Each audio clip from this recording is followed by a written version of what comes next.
Ever wondered if history repeats itself? Let's take a look at the anatomy of collapse.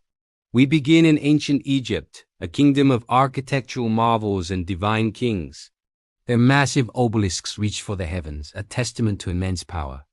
But soon the desert sands crept in, burying statues and temples, a silent witness to invasion and a changing climate.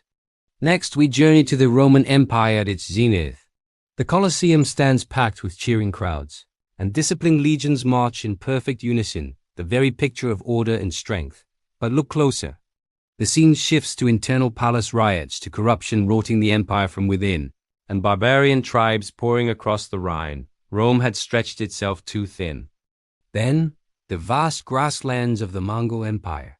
Horse archers, a storm on the plains, united an unprecedented territory. Yet, this mighty empire couldn't outlast its own succession crisis. It fractured, splintering into smaller, warring khanates, a victim of internal division. Finally, we see the British Empire. Naval fleets dominate the globe, and industrial smoke chokes the skies, fueling a worldwide enterprise. But the cost was immense. Newsreels flicker, showing decolonization movements in a nation exhausted by war and economic depletion.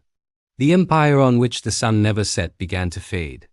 So, are these patterns just echoes from the past? Historians point to 4 universal triggers for collapse. First, overextension.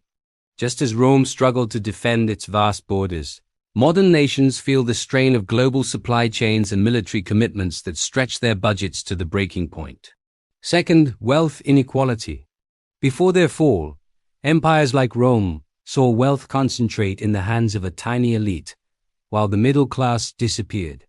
Today, we see a similar crisis where even working families in developed nations struggle to afford basic essentials. Third, bureaucratic bloat. The late Roman and Ottoman empires became too large and slow to respond to crises. Analysts today point to a similar stagnation in our own core systems, from healthcare to housing. And fourth, environmental and health shocks. The plague of Cyprian weakened Rome from the inside out.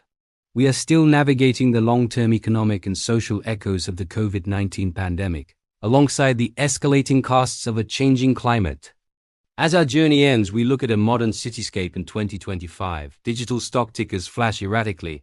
Images of social unrest flicker by. The architecture is different. The technology has changed.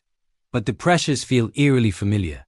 The question isn't whether history repeats itself, but whether we are willing to learn from its lessons. Thanks for watching. If you found this thought-provoking, please like, subscribe, and share your thoughts in the comments below.